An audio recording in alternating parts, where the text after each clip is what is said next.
Are इवर ड्रैगनमीर ने चिल्लाकर कहा कि उसने एलेक्स से मिलने के बाद पहली बार कोई हुनर दिखाया। ड्रैगन पंजे। इवर ने तुरंत टाइटन की पकड़ से अपना हाथ खींचकर उसे छुड़ा लिया और हाइव क्वीन की ओर बढ़ा दिया। उसने पहले ही एलेक्स को कम करके आका था और वह अब और लापरवाह नहीं रहने वाला था। वो अंततः अपना सब कुछ देने के लिए तैयार था और वह जानता था कि यदि वह स्थिति को मोड़ना चाहता है, इस लड़ाई से उसे पहले खुद को मुक्त करना होगा और इसीलिए उसे पहले हाइव क्वीन का ध्यान रखना होगा। भले ही उसकी उपस्थिति कम हो, लेकिन कुछ उसे बता रहा था कि उसे सबसे पहले उसे ही बाहर निकालना होगा। जैसे ही उसने अपनी मुट्ठी को लहराया, एक ड्रैगन की दहाड़ सुनाई दी। एक नीले ड्रैगन के पंजे का दृश्य चित्र हाइव क्वीन पर वार कर रहा था। प्रभाव इतना वास्तविक था। एलेक्स को लगा कि वह अपने कीमती नए गोलेम पर एक असली ड्रैगन का वार देख रहा है और वह केवल एक धुंधली सी स्थिति को देखने के लिए चिंतित था और ड्रैगन के पंजे का वार उस स्थान पर हुआ जहां वो पहले था, तथा कई पवन ब्लेडों से अखाड़े की जमीन को चीरता हुआ दिखाई दिया। झंझनाहट की आवाजें कानों के लिए इतनी परेशान करने वाली थी। यह स्पष्ट था कि इवर का कौशल का वायु तत्वों के साथ एक छिपा हुआ प्रभाव था, और यदि हाइव क्वीन ने हमले को सीधे लेने का फैसला किया होता तो वह चुपके से हमला कर सकती थी। ड्रैगन पंजे दृश्य छवि में पूरी तरह से छिपे हुए हवा ब्लेड द्वारा हमला किया और मार डाला। आखिरकार मैं आजाद हूं। जैसे ही हाइव क्वीन ने उसके हमले को रोका, इवर तुरंत पीछे हट गया। उसने उस हमले में अपनी पूरी शक्ति का उपयोग करना सुनिश्चित किया था। उस हमले को करते समय उसके पास दो योजनाएं थी। या तो वो उसे मार देता अगर वो अदृश्य वायु ब्लेड का उपयोग करके हमले को रोकती, या उसे हमले से बचने के लिए मजबूर करती। किसी भी तरह से ये सब उसे बाधित करने के लिए था। इसलिए वो उस छोटे पिंजरे से बाहर निकल सकता था जिसमें एलेक्स उसे फंसाने की कोशिश कर रहा था, और ऐसा कोई तरीका नहीं था जिससे वह एलेक्स से हार जाता। ये दोनों क्या बकवास कर रहे हैं? तुमने राक्षसों की मदद से धोखा दिया है। इवर ड्रैगनमीर ने टाइटन और हाइव क्वीन दोनों की ओर इशारा करते हुए शिकायत की, जो एलेक्स के क्रमशः दाएं और बाएं तरफ खड़े थे। हालांकि उसे यकीन नहीं था कि ऐसा क्यों है, लेकिन उसे लगने लगा था कि अगर वह उनके खिलाफ गया तो वो हार जाएगा, और उसे ये भावना नापसंद थी। वो ड्रैगनमीर कबीले का एक शक्तिशाली प्रतिभाशाली व्यक्ति था जो एक छोटे से टियर एक जादूगर और 2 टियर 2 राक्षसों से डर गया था। इसने उसे पागल कर दिया क्योंकि उसने भर्तीकर्ता को इस उम्मीद से देखा कि वह चीजों को उसके पक्ष में बदलने में मदद करेगा। लेकिन बोल्टन ने सिर्फ उपहास किया। अपनी आंखें खोलो और स्पष्ट रूप से देखो, वे राक्षस नहीं बल्कि गोलेम है। वो एक गोलेम जादूगर है और अपने गोलेम से लड़ना उसकी ताकत का हिस्सा है। मैं उसे कैसे प्रतिबंधित कर सकता हूं? बोल्टन ने दांत पीसते हुए कहा। हालांकि वह गोलेम पर प्रतिबंध लगाना चाहते थे, लेकिन वह ऐसा केवल युद्ध की शुरुआत में ही कर सकते थे, युद्ध के बीच में नहीं। अन्यथा उनका पक्षपातपूर्ण रवैया सभी के लिए स्पष्ट हो जाता, जो वास्तव में उसके लिए इस समय अच्छी बात नहीं थी, क्योंकि उसने पहले ही बच्चे को कठिनाई के इस स्तर पर धकेल दिया था। उसे टियर 3 जादूगर का सामना करने के लिए मजबूर किया था, और कोई भी जादूगर नहीं बल्कि अकादमी का नंबर एक टियर 3 जादूगर उसके खिलाफ संघर्ष कर रहा था। यदि यह कोई अन्य भर्ती करता होता तो एलेक्स को केवल एक चिन्हित स्पिरिट कवच सेट के आधार पर प्रवेश की अनुमति दी जाती। इवर ने गोलेम की ओर देखा, लेकिन इस बार उसकी आंखों में सुनहरी चमक फिर से चमक उठी और अगले ही पल उसके चेहरे पर आश्चर्य का भाव उभर आया। तो आप एक गोलेम जादूगर हैं।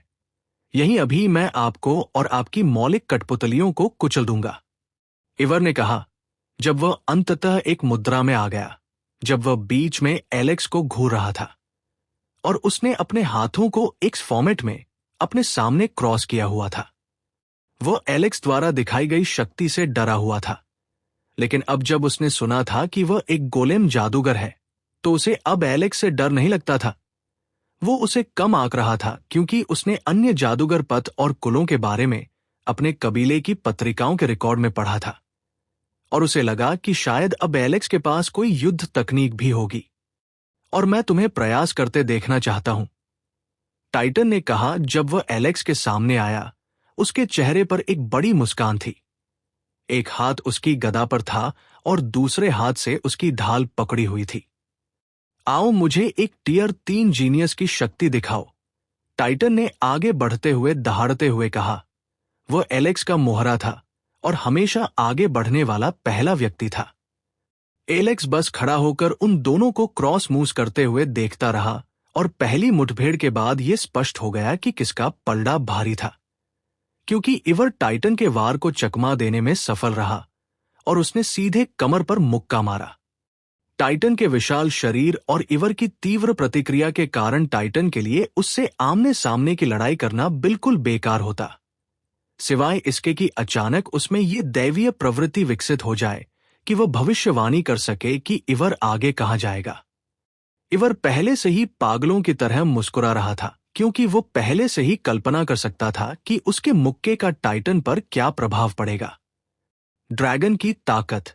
इवर ने इंटर ब्लडलाइन स्किल का प्रयोग किया, क्योंकि उसकी बाह की मांसपेशियां बड़ी हो गई, जिससे उसे बहुत ताकत मिली। उसने जोर से वार किया, लेकिन वह वांछित प्रभाव कभी नहीं हुआ, क्योंकि अंतिम क्षण में टाइटन अपनी ढाल को लगभग अविश्वसनीय गति के साथ स्थानांतरित करने में सक्षम था, जिससे अधिकांश हमलावर बल अवरुद्ध हो गया। रिबाउंड के कारण वो उड़ गया, लेकिन कम से कम वह सुरक्षित था। इवर एलेक्स की ओर मुड़ा, क्योंकि उसने कुछ सेकंड के लिए एलेक्स के बॉडीगार्ड से छुटकारा पा लिया था। वो एलेक्स से छुटकारा पाने के लिए तैयार था, इससे पहले कि उसका गोलेम वापस आ जाए। भले ही वह जानता था कि वह गोलेम से निपट सकता है, फिर भी बर्फ के गोलेम के साथ लड़ाई में फंसना उसके लिए कष्टकारी था। उसने एलेक्स की ओर बढ़ने की कोशिश की, लेकिन उसे पता चला कि उसकी गतिविधियों पर फिर से रोक लगा दी गई है। उसने अपनी गर्दन हिलाई, क्योंकि वही एकमात्र चीज थी जो अभी भी उसे जवाब दे रही थी। उसने देखा और महसूस किया कि यह अजीब गोलेम था जो कर रहा था। क्या यही एकमात्र चीज है जो आप जानते हैं कि अपने विरोधियों को रस्सियों से कैसे जकड़ कर रखना है? हर सवाल का जवाब उसकी आंखों में गुस्से से भरा था, क्योंकि उसने हाइव क्वीन को एक कमजोर व्यक्ति बताया था जो सीधे लड़ने से डरती थी। ये कोई स्ट्रिंग नहीं है, इसे वेब इडियट कहते हैं, और मैं बर्फ वाले मूर्ख की तरह मूर्ख नहीं हूं जो आपसे इस तरह टकरा जाए। मैं आपको दिखाऊंगा कि मैं आपको और भी आसानी से हरा सकता हूं। हाइव क्वीन ने उत्तर दिया, किसी के लिए बड़ी बात, मैं टुकड़े टुकड़े करने वाला हूं। आह! इवर चीखा। उसकी आंखें पूरी तरह से लाल हो गई और उसका शरीर एक अजीब हत्या का इरादा दिखाने लगा। उसकी हत्या का इरादा एक आकार बनाने लगा था। वह दहाड़ा और अपनी पूरी शक्ति लगाकर धक्का दिया, जिससे उसे नीचे दबाए रखने वाले सभी जाल टूट गए। मैं तुम्हें पहले मारूंगा। मुझे हमेशा लगता था कि तुम ही हो। मुझे तुम्हारा ख्याल रखना है, इवर ने कहा, और वो हाइव क्वीन की ओर दौड़ा। एलेक्स के पीछे जाने के बजाय उसने अपना रास्ता बदल दिया। वो क्वीन की कुछ सेकंड के लिए रुकने की क्षमता से नाराज था। अगर वह सावधान नहीं रहा तो उसकी जान जा सकती थी। चेकमेट। हाइव क्वीन मुस्कुराई और लगभग 5 धातु मकड़ियां जमीन से उठीं और इवर की ओर झपटी। मजाकिया बातें। इवर अचानक से इस घटना से अचंभित रह गया, लेकिन एक विशेषज्ञ के रूप में उसे पाला गया था। उसने स्थिति पर तुरंत प्रतिक्रिया दी और उन्हें नष्ट कर दिया, लेकिन जैसे ही वो उन्हें नष्ट करने का आनंद महसूस कर रहा था, उसने अपने शरीर पर 5 अलग अलग जगहों पर दर्द महसूस किया, और वह ये सोचकर कांप उठा कि उसे पीछे से हो रहे एक और हमले का पता नहीं था। पहले 5 धातु मकड़ियों मुख्य लोगों के लिए हमला करने के लिए चारा थे। उसने हाइव क्वीन को देखा, जिसके चेहरे पर अभी भी एक मुस्कान थी, जैसे कि उसने सब कुछ अपने नियंत्रण में कर लिया हो। वो उसके सामने आकर उसके चेहरे की मुस्कान छीन लेना चाहता था, लेकिन इस समय उसके सामने और भी बड़ी समस्याएं थी, क्योंकि वह महसूस कर सकता था कि उसके शरीर से 5 अलग अलग स्थानों से मैना निकल रही है। इवर ने खतरे पर तुरंत प्रतिक्रिया दी। उसने जल्दी से अपना हाथ पीछे बढ़ाया और एक मकड़ी को दूर खींच लिया। जब उसने धातु की मकड़ी को देखा तो उसका गुस्सा चरम पर पहुंच गया और उसने उसे कुचलने के लिए अपनी ताकत का इस्तेमाल किया। लेकिन जैसे ही उसने मकड़ी को कुचला, एक विस्फोट हुआ जो सीधे उसके चेहरे पर आ गिरा। हालांकि इसमें केवल पीक टियर एक जादूगर मंत्र की शक्ति ही थी। इससे अभी भी उसकी एकाग्रता भंग हुई और ऐसा होने पर वह निराश हो गया, क्योंकि वह लगभग 2 सेकंड के लिए व्यावहारिक रूप से अंधा हो गया था।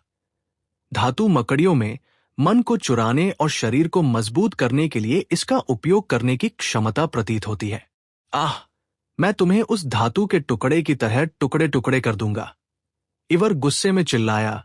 उसने अपने शरीर पर मैना का प्रयोग किया और उसे अपने पूरे शरीर पर फैला दिया, जबकि उसके शरीर पर बची हुई धातु की मकड़ियां फट गई।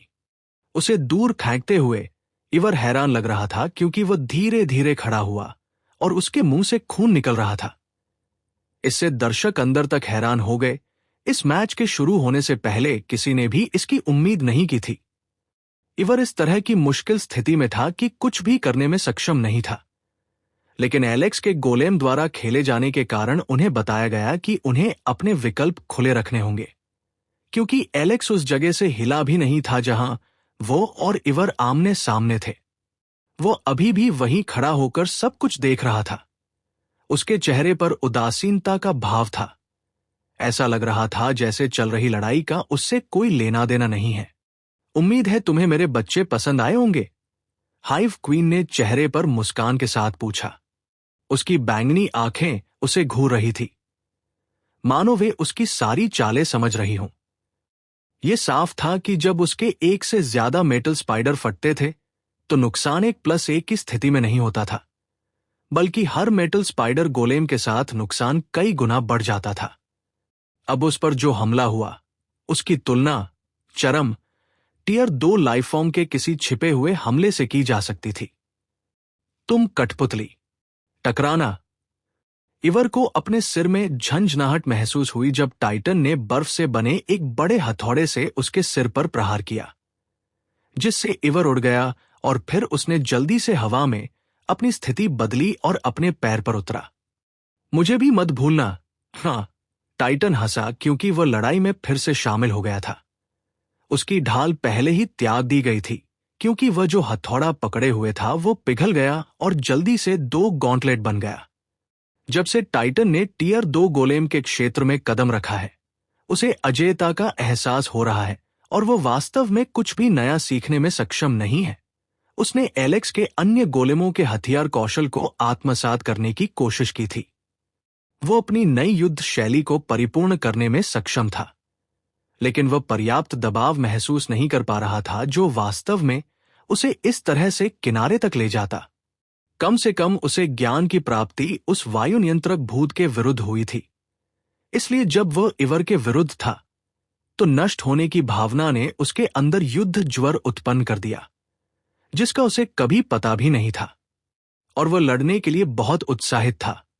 एलेक्स ने जब ये होते देखा तो वह थोड़ा मुस्कुराया। ये वही था जो वो वास्तव में होने की उम्मीद कर रहा था। उसने देखा था कि भले ही टाइटन की ताकत बढ़ गई हो, लेकिन उसके हथियार की महारत उसके स्तर के कौशल के साथ नहीं रह सकी, जिससे उसकी युद्ध कौशल उसकी कच्ची शक्ति से कमतर था। हालांकि उसने लीजन को हरा दिया था, लेकिन अगर वे एक ही क्षेत्र में होते तो स्थिति अलग हो सकती थी, क्योंकि लीजन पहले से ही भाले के इरादे को समझ गया था, जिससे उसे बढ़त मिली। टाइटन अपनी युद्ध शैली की तलाश में था। एलेक्स उसके इस प्रयास में बाधा नहीं बनना चाहता था। और डिंग, आपका एक गोलेम ज्ञानवर्धक अवस्था में प्रवेश कर चुका है। जिस क्षण एलेक्स ने यह देखा, उसे पूरा यकीन हो गया कि उसने गोलेम्स को इवर की देखभाल करने की अनुमति देकर सही किया था, क्योंकि वे इस लड़ाई में बढ़ रहे थे, विशेष रूप से टाइटन। ओह, तुम सब बहुत परेशान करने वाले हो, इवर ने गुस्से में शिकायत की, क्योंकि वह स्पाइडर म्यूटेंट के करीब नहीं पहुंच पाया जैसा कि उसने इसे बुलाया था, या एलेक्स से छुटकारा नहीं पा सका जो उन्हें नियंत्रित कर रहा था। लेकिन सबसे बुरी बात यह थी कि जिस गोलेम को उसने ये सोचकर नजरअंदाज किया था कि वह औसत दर्जे का है, उसने उसके चेहरे पर हथौड़े से वार किया और उस पर इस तरह का हमला किया, ठीक उस समय जब वो हाइव क्वीन पर ध्यान केंद्रित कर रहा था। अब वो पूरी तरह से अनजान था कि पहले किस गोलेम को नष्ट करना है, उसके बाद ही वो एलेक्स से आमने सामने की लड़ाई के लिए स्वतंत्र हो सकेगा। तुम आदमी हो या क्या, जो अपनी मौलिक रचनाओं से लड़ रहे हो, बिना किसी साहस के कि सीधे मेरा सामना कर सको? इवर ने दूर से शिकायत की। वो इस समय असहाय महसूस कर रहा था क्योंकि वह एक नुकसान में पड़ गया था, क्योंकि वह 2 गोलेम से छुटकारा पाने में सक्षम नहीं था। ऐसा लगता है कि जब किसी के साथ कुछ घटित होने वाला होता है तो वे एक दूसरे का समर्थन करते हैं, सिवाय इसके कि वे हमेशा अकेले ही लड़ते हैं, जैसे कि वे एक टीम भी नहीं है। ये सभी के लिए स्पष्ट था कि उनके बीच कोई तालमेल नहीं था, लेकिन उनका एक दूसरे का साथ देना एक समस्या बनने लगा था, क्योंकि वो उन दोनों में से किसी की तरफ पीठ नहीं कर सकता था, क्योंकि उस मकड़ी मानव उत्परिवर्ती ने उस पर हमला करने के लिए अपनी मकड़ी के आह्वान का इस्तेमाल किया था। अपने अंधे स्थान से टाइटन ने भी इसका फायदा उठाया और उस पर भी हमला किया जब वो हाइव क्वीन पर ध्यान केंद्रित कर रहा था। अरे भाड़ में जाओ, मैं तुम सबको तब तक कुचलता रहूंगा जब तक तुम सब फिर से उठ नहीं सकते। मैं देखना चाहता हूं कि तुम कितनी देर तक टिक सकते हो। आखिरकार इवर ने सारी सावधानी हवा में उड़ा दी और उसने अपना ऊपरी गाउन फाड़ दिया, जिससे उसकी लहराती मांसपेशियां दिखने लगी। उसने फटे हुए वस्त्र को अपनी कमर पर बांध लिया और टाइटन पर झपटा, और एलेक्स ने कसम खाकर कहा कि उसने भावनाहीन टाइटन को मुस्कुराते हुए देखा था। जैसे ही उसने इवर के पंजे वाले हाथों पर सीधा मुक्का मारा, और उस मुक्के की तरह हथेली से झटके की लहरें हर जगह फैल गई, क्योंकि टाइटन का हिस्सा हल्के नीले रंग की रोशनी से भर गया, जबकि इवर ड्रैगनमीर पक्ष नीले रंग से भर गया, जो पानी में इंद्रधनुष की तरह दिख रहा था।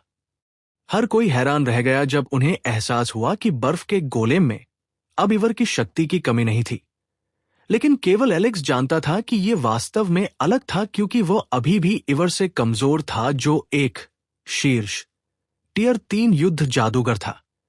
लेकिन उसने इवर की भारी ड्रैगन ताकत से निपटने में मदद करने के लिए एक कौशल को समझ लिया था। और डिंग, टाइटन ने युद्ध कौशल को समझा है।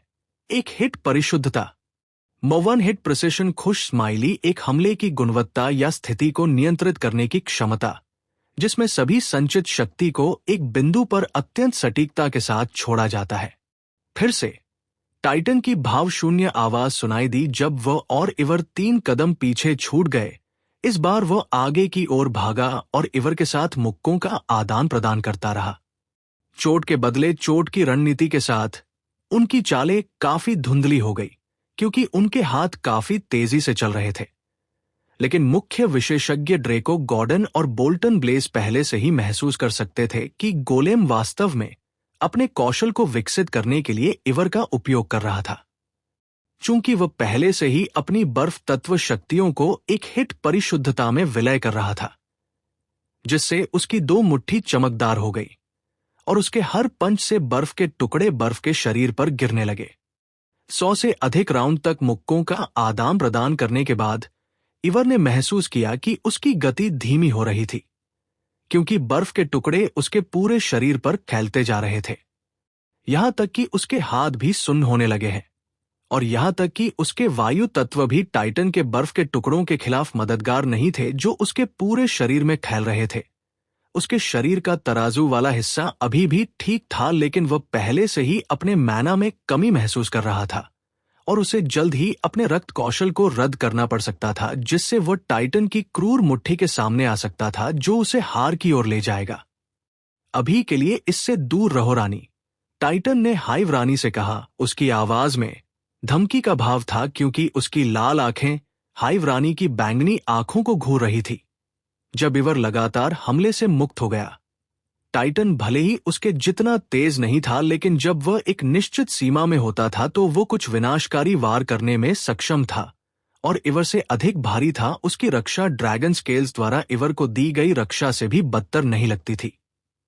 तुम बहुत मजेदार हत्यारे हो, हाइव क्वीन ने मुंह बनाते हुए कहा, क्योंकि उसने टाइटन और इवर ड्रैगनमीर के चारों ओर चक्कर लगाने के लिए 10 धातु मकड़ियों को नियंत्रित किया था, जो पहले से ही युद्ध के माहौल में थे।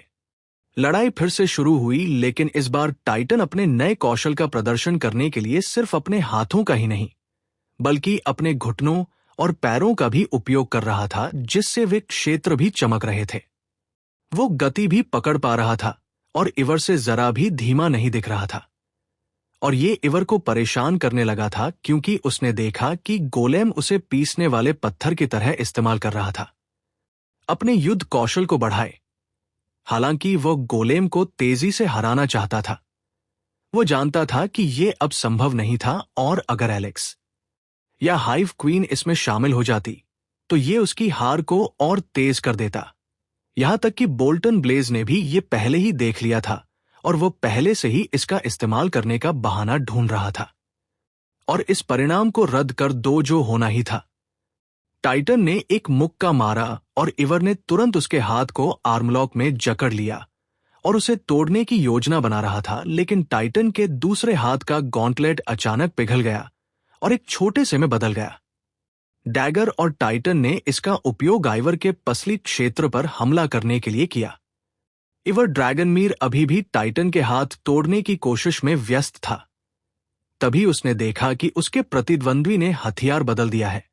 वह सीधे हमले का सामना करने की उम्मीद कर रहा था, अपने तराजू के साथ, आश्वस्त कि वो हमले से बच जाएगा और बदले में टाइटन का एक हाथ तोड़ने में सक्षम होगा। उसके लिए ये एक उचित विनिमय था। लेकिन जिस क्षण खंजर काफी करीब आया, उसने अंततः महसूस किया कि उसका पूरा शरीर सुन्न हो गया है, क्योंकि उसकी ड्रैगन इंद्रिय निष्क्रिय रूप से काम कर रही थी और उसकी खतरे की इंद्रिय उसे चेतावनी देने लगी थी, उस खतरे के बारे में जो उस पर आने वाला था। और उस क्षण उसने अपने शरीर को असामान्य तरीके से मोड़ लिया, बिल्कुल सांप की तरह। हालांकि टाइटन ने उसके बाएं हाथ में खंजर घुसा दिया, लेकिन वो खंजर उसके महत्वपूर्ण स्थान पर लगने से बच गया। आरघ! इवर ने दर्द को रोकने के लिए अपने निचले होंठ को काट लिया। दर्शक पहले से ही हैरान थे, क्योंकि वे गवाह थे कि किसी ने भी कुछ नहीं कहा, और बोल्टन पहले से ही अपनी चाल चलने के लिए तैयार था, क्योंकि अब उसे जो हो रहा था उसका आनंद नहीं आ रहा था। लेकिन इवर ने जल्दी ही कुछ कलाबाजियां दिखाई, जिससे उसके और टाइटन के बीच का अंतर बढ़ गया। टाइटन ने उसके पीछे भागने की कोशिश की, उसे सांस लेने का भी मौका नहीं दिया, जबकि वह लड़ाई खत्म करने के लिए तैयार था। पवन ड्रैगन पंजे। लेकिन इवर ने हवा में रहते हुए ही टाइटन के स्थान की ओर अपने हाथ हिलाए। टाइटन के साथ कुछ मिनटों तक लड़ने के बाद अपने युद्ध कौशल के बारे में उसने जो गर्व का भाव विकसित किया था, वो गायब हो गया, क्योंकि उसने केवल देखा एक गोलेम, एक व्यक्ति भी नहीं, बल्कि एक गोलेम जो युद्ध कौशल के बारे में अधिक जानने के लिए उसका उपयोग कर रहा था। ये कुछ ही मिनटों में एक पुराने कंप्यूटर के डेटाबेस की नकल करने वाले एक नए कंप्यूटर की तरह था। और चूंकि पुराना कंप्यूटर नहीं चाहता था कि उसके सभी ऐप्स कॉपी हो जाए, इसलिए उसने उन्हें एक साथ जोड़ने वाले प्लग को हटा दिया। ये ड्रैगन पंजा कौशल पहले वाले से अलग था, क्योंकि इसमें 2 ड्रैगन पंजे प्रकट हुए थे, और ये वास्तविक भी लग रहा था, क्योंकि वे टाइटन की ओर बढ़ रहे थे। इसे देखने वालों के लिए ऐसा लग रहा था मानो वे एक ड्रैगन को गोलेम के खिलाफ अपना क्रोध प्रकट करते हुए देख रहे हों। उनका खून उत्तेजना से उबल रहा था, क्योंकि इस स्तर की लड़ाई ऐसी थी जिसे देखने का मौका उन्हें कम ही मिलता था। और इसमें कोई संदेह नहीं है कि इससे उन्हें साधना में मदद मिलेगी, जब वे वापस जाकर जो कुछ उन्होंने सीखा था उसे आत्मसात करेंगे। हिमयुग ढाल। टाइटन ने अपने दोनों हाथ सामने रखे और अपनी हथेलियों से ढेर सारा बर्फ का टुकड़ा बाहर निकाला, जिससे हवा में बर्फ ने उसके सामने एक विशाल पेंटागन आकार की ढाल बना दी। और एलेक्स ने पहले कभी नहीं देखे गए विभिन्न प्रकार के रून ढाल के सामने बनते हुए देखे गए, क्योंकि ये एक प्राचीन आभा उत्सर्जित करने लगा था।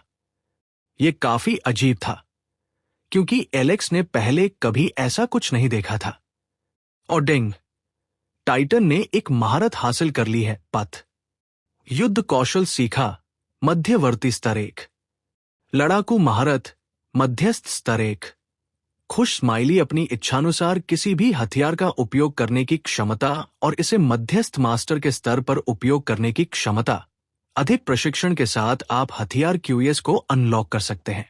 वाह वाह वाह, ये तो और भी दिलचस्प होता जा रहा है। एलेक्स ने अपनी गैरमौजूद दाढ़ी को सहलाते हुए टाइटन को घूरते हुए कहा, जो ईवर के हमले से पिट रहा था और उसे अखाड़े के किनारे पर धकेल रहा था। लेकिन वह बिना घायल हुए पवन ड्रैगन पंजे के हमले को झेलने में सक्षम था। बर्फ की ढाल टूट रही थी, लेकिन अभी भी स्थिर थी और ड्रैगन पंजे जो ढाल पर हमला कर रहे थे, उनके चारों ओर कई पवन ब्लेड थे जो हिमयुग ढाल से टकरा रहे थे। और धातु पर धातु के टकराने की आवाज से यह स्पष्ट था कि टाइटन इस मुठभेड़ में बच निकलने में सक्षम होगा। अपनी कलाबाजियां समाप्त करने के बाद ईवर अंततः जमीन पर उतरा। उसने टाइटन को उसके हमले के खिलाफ संघर्ष करते देखा। वो टाइटन पर छिपकर हमला करने वाला था, क्योंकि टाइटन अभी भी उसके हमले से बचाव कर रहा था। तभी उसे एक ऐसी आवाज सुनाई दी जिसे वह भूल गया था, और इससे वह सचमुच अंदर तक डर गया, क्योंकि उसने सोचा कि आवाज का मालिक फिर से लड़ाई में शामिल नहीं होने वाला है। वेब कोकून पिंजरा। हाइव क्वीन ने अंततः अपनी चाल चली, क्योंकि आसपास मौजूद 10 धातु मकड़ियों ने अपनी पूरी ताकत से तार खींचे और ईवर ड्रैगनमीर ने देखा कि जब वह और टाइटन लड़ रहे थे, हाइव क्वीन एक विशाल जाल स्थापित करने में व्यस्त थी। वो उसके इसमें कदम रखने का इंतजार कर रही थी, और जैसे ही वह टाइटन से दूर हुआ, उसने उसे अपनी बड़ी योजना में उसे बांधने का मौका दे दिया। उसे हमेशा लगता था कि वह सबसे खतरनाक है और वो हमेशा उस पर नजर रखता था, लेकिन टाइटन के साथ भीषण लड़ाई ने कुछ मिनटों के लिए उसका ध्यान भटका दिया और वो भुगतान कर रहा था। उसकी लापरवाही की कीमत ये थी कि वह अपनी एक मांसपेशी भी नहीं हिला सकता था, और चाहे उसने कितनी भी कोशिश की हो, वो उन तारों को नहीं तोड़ सका जो 10 टियर एक मेटल स्पाइडर गोलेम की ताकत से मजबूत किए गए थे। ये उस योजना का हिस्सा नहीं था जिससे तुम्हें दूर रहना था। ईवर ड्रैगनमीर गुस्से में दहाड़ा। उसकी परवाह कौन करता है? वो मेरा स्वामी नहीं है, हाइव क्वीन ने चतुराई भरी मुस्कान के साथ कहा, क्योंकि वह 10 धातु मकड़ी गोलेम द्वारा बनाए जा रहे जालों को नियंत्रित कर रही थी। इसका उपयोग करके ईवर ड्रैगनमीर को एक कोकून जेल में स्थिर करने के लिए जाले पहले ही ईवर की गर्दन तक पहुंच चुके थे। ये कहने की शर्म की उसने हार मान ली थी इतनी अधिक थी कि वो विरोध करता रहा, क्योंकि उसने अपने सभी कौशल का उपयोग करने की कोशिश की थी। लेकिन ये सब विफल हो गया, क्योंकि कोकून वेब उसके मन को चूस रहा था और उन्हें 10 धातु मकड़ी गोलेम में स्थानांतरित कर रहा था, क्योंकि वे वास्तविक समय में बड़े हो रहे थे। तोड़ना। बोल्टन ब्लेज की एक चमक सी चमकी और अगले ही पल वो अखाड़े के मंच पर था। उसने अपना हाथ लहराया और उसकी हथेली से आग की लपटें निकलने लगी। सीधे हाइव क्वीन के वेब पर जाकर उसे पिघलाया और ईवर ड्रैगनमीर को उसकी स्वतंत्रता वापस दिलाई, क्योंकि वो बंदी से मुक्त हो गया था।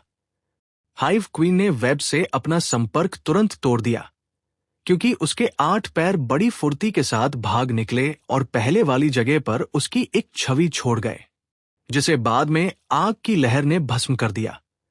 लेकिन हाइव क्वीन आग के हमले की सीमा से जल्दी से बच निकलने में सक्षम थी। दूसरी ओर उसके छोटे बच्चे इतने फुर्तीले नहीं थे कि टियर 7 जादूगर के आकस्मिक हमले से बच सके, और वही थे जो सबसे पहले ईवर को पकड़ने के लिए जालों का समर्थन और सुदृढ़ीकरण कर रहे थे। इसलिए वे सबसे पहले वही आग की लपटों का स्वाद चखने वाले थे, जिसने उन्हें बिना किसी दया के मार डाला। छोड़ना। जैसे ही हाइव क्वीन मंच पर दोबारा आई, एलेक्स की आवाज उसके कानों में गूंज उठी। वह जानता था कि वह अपने बच्चों की निर्मम हत्या के कारण क्रोधित होगी, लेकिन अपने नवीनतम और अनमोल बच्चे को टियर 7 के खिलाफ जाने देना, उसे कचरे के ढेर में बदल देना होगा। हाइव क्वीन जल्दी से एलेक्स के बाईं ओर लौट आई, जबकि टाइटन उसके दाईं ओर चला गया। आपने धोखा दिया, ये मैच रद्द है, बोल्टन ब्लेज ने कहा, जैसे ही उसने हवा में अपनी उंगली लहराकर ईवर ड्रैगनमीर को अपनी ओर खींचा, और जैसे ही वो उसके काफी करीब पहुंचा, उसने ईवर के मुंह में एक औषधि डाल दी। एलेक्स की भौहें ऊपर उठी हुई थी और वह बोल्टन को सीधे देख रहा था। जैसे उसे इस परिणाम की उम्मीद थी, लेकिन बोल्टन ने अपना रुख व्यक्त करने के लिए जिस तरीके का इस्तेमाल किया था, उसने उसे आश्चर्यचकित कर दिया था। वह बिना किसी पछतावे के अपनी मोटी चमड़ी का प्रदर्शन कर रहा था। यह बिल्कुल अलग स्तर की बेशर्मी थी। क्या तुम्हें जरा भी शर्म नहीं आती? मेरे चचेरे भाई ने शुरू से अंत तक बढ़त बनाए रखी, और इतना ही नहीं, वो तुम्हारी अनमोल प्रतिभा को नंबर 1 के पद से हटाने में भी सक्षम रहा।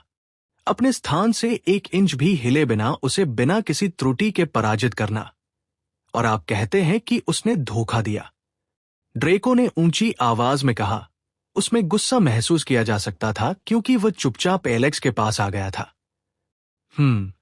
आप कौन होते हैं मुझे मेरा काम सिखाने वाले? मुझे इस प्रतिष्ठित अकादमी में रिक्रूटर नियुक्त किया गया है, और मुझे ये बताने का पूरा अधिकार है कि कौन धोखेबाज है और कौन नहीं।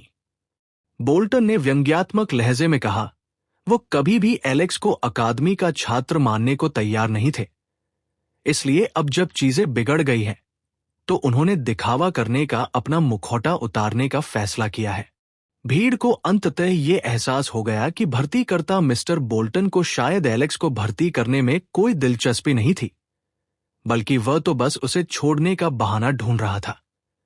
और यही कारण था कि उन्होंने उसे अकादमी में सर्वश्रेष्ठ टियर 3 जादूगर के खिलाफ मुकाबला किया, क्योंकि एलेक्स एक टियर 1 जादूगर था। यहां तक कि दर्शकों को भी लगा कि लड़ाई में आसानी से इवर ड्रैगनमीर की जीत होगी। लेकिन एलेक्स ने उन्हें चौंका दिया जब उसने इवर ड्रैगनमीर को बिना हाथ लगाए ही बेहोश कर दिया। हां, उसने धोखा दिया क्योंकि उसने अपने गुर्गों से लड़ाई करवाई थी, और इसे इवर ड्रैगनमीर को हराने के रूप में नहीं गिना जा सकता था। यह बकवास है। हम गॉर्डन कबीले से हैं, और हम गोलेम से लड़ते हैं। अपने संबंधित जादूगर पद से लड़ना कब से अपराध हो गया है? ऐसा क्यों है कि केवल मेरे चचेरे भाई को ही धोखेबाज माना जाता है क्योंकि उसने अपने गोलेम का उपयोग किया था? इवर का क्या, जिसने भी अपनी ड्रैगन शक्तियों का उपयोग किया था? ड्रेको ने इवर की ओर इशारा करते हुए कहा, जो अभी अभी अपनी अचेतन अवस्था से जागा था। बोल्टन ब्लेज ने बस यूं ही दूसरी तरफ देखा। तो फिर चलो, अभी यहीं पर पुनः मुकाबला करें, अगर आप अपने साथी के बारे में इतने आश्वस्त हैं। एलेक्स ने बोल्टन की आंखों में सीधे देखते हुए कहा, जिससे बोल्टन उसके आत्मविश्वास पर थोड़ा असमंजस में पड़ गया, क्योंकि वह नहीं चाहता था कि इवर ड्रैगनमीर इतनी जल्दी फिर से लड़े, क्योंकि वह निश्चित रूप से मैना और सहन शक्ति से बाहर था। और उसे एक नजर देखने से उसे यकीन हो गया कि इवर अगले 1 घंटे में ठीक नहीं होगा, और वह एलेक्स को इतना लंबा इंतजार नहीं करवा सकता था, क्योंकि टियर 3 जादूगर का टियर 1 जादूगर से लड़ना पहले से ही संदिग्ध था, और ऐसा कोई तरीका नहीं था जिससे वह किसी अन्य टियर 3 जादूगर को एलेक्स के खिलाफ लड़ने की अनुमति देता, क्योंकि वे केवल इवर से अधिक कमजोर होते और इससे उनकी शीघ्र हार होती। उसका आत्मविश्वास पहले से ही चरम पर था। यह देखकर कि बोल्टन कितना अवाक था, ड्रेको भावुक हो गया। ये देखते हुए कि आप वास्तव में मदद नहीं कर रहे हैं, मैं अपने चचेरे भाई को उस भर्तीकर्ता से मिलने के लिए ले जाना पसंद करूंगा जिसके लिए हम यहां आए थे। ड्रेको ने कहा कि उसने एलेक्स के कंधों पर हाथ रखा और एलेक्स को गोलेम वापस बुलाने को कहा। हालांकि वह अपने छोटे चचेरे भाई द्वारा खींची गई शक्ति के स्तर को देखकर हैरान था, लेकिन वह जानता था कि यह निश्चित रूप से इस तरह की चीजों के बारे में बात करने की जगह नहीं है। और जैसे ही वे दूर जा रहे थे, ड्रेको की आवाज ऐसी थी कि वह सचमुच पागल हो गया। और आपको क्या लगता है आप कहां जा रहे हैं? मैं वो पदक आपके साथ ले जाऊंगा। क्या? यह संभव नहीं है। मैं मना करता हूं। और ये आपको नहीं दूंगा क्योंकि आपने शुरू से ही हमें धोखा देने की योजना बनाई है, ड्रेको ने तर्क दिया। मुझे नहीं लगता कि तुम्हें पता है कि तुम कहां हो, या तुम्हें पता भी नहीं है कि तुम क्या करने वाले हो।